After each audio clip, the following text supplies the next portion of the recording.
My name is Aylin and I grew up in Miami, Florida. And my family originally came from Cuba when I was 6 years old. My family was not a church-going family.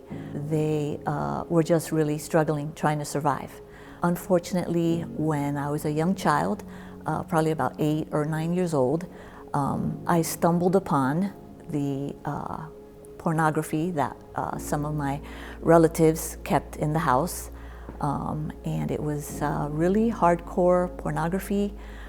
I have no idea where they bought those things, but for me as a child, it was very confusing and very impactful.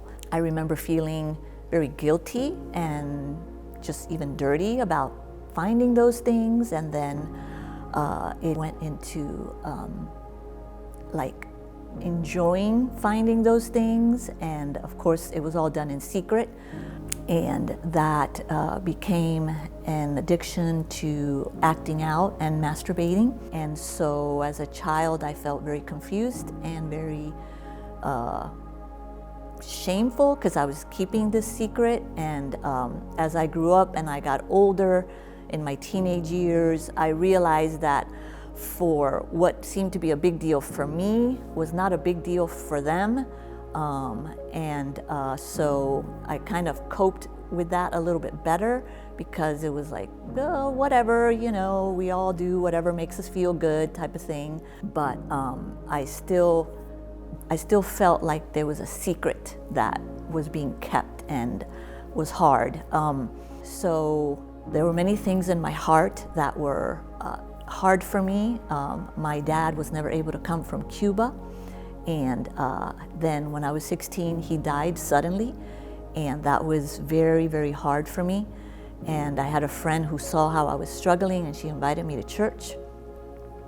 And so at youth camp, I remember to this day that he was preaching about the bride of Christ, and the bride of Christ being so dressed in white and beautiful, and how Christ had died so that we could receive forgiveness and freedom.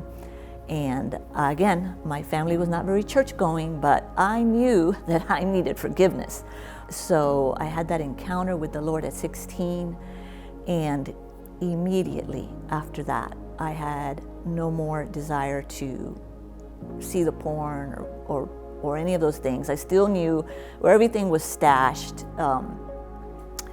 but I had no desire to see those things. But unfortunately, the images were still in my mind, they were still in my heart.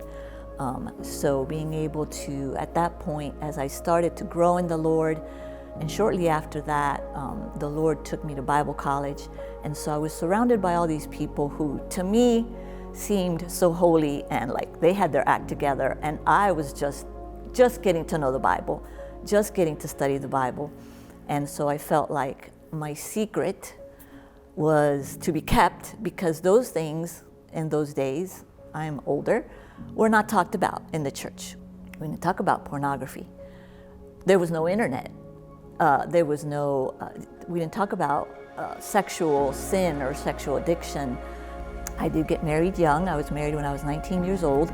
And so even though my husband and I were able to share intimacy and all of those things, it was still a secret, because it was still my way to act out when I was angry. And it took many years before I was able to open up to my husband about some of these things, at which point he started to encourage me and help me. But really it took a Christian counselor who started walking with me through some of the hurts in my childhood, some of the hurts in my life, and I became accountable to her. And as she began to walk me through these things, I began to feel the freedom of not to have to think about this anymore or hide it or feel like when I was angry, this is the way that I was going to act out. And so I experienced a great freedom and liberty from that for years. And then through carelessness in my own part, I fell into it again. And at this point, I knew a little bit of the steps of, okay, I need to become accountable to someone. And I remember at that time in my life, I was really struggling through some really difficult things at church and things like that. And I stumbled, and that again became my way to medicate myself, if you will. But there was a wonderful pastor who came alongside, and she said, you know what it's like to be free. And so let's get there again. Let's get back to that point. My husband was very understanding as I walked through this process and allowed the Lord yet again to cleanse my thoughts and my mind of the many images and thoughts that did not need to be there. Anytime that I would act out, I would confess each time with great embarrassment because I was one of the leaders in my church. And yet here I was struggling with this again. And it caused shame, of course, and condemnation, and even the thought that maybe this is the thorn in the flesh. Paul had a thorn in the flesh, maybe this is my thorn in the flesh.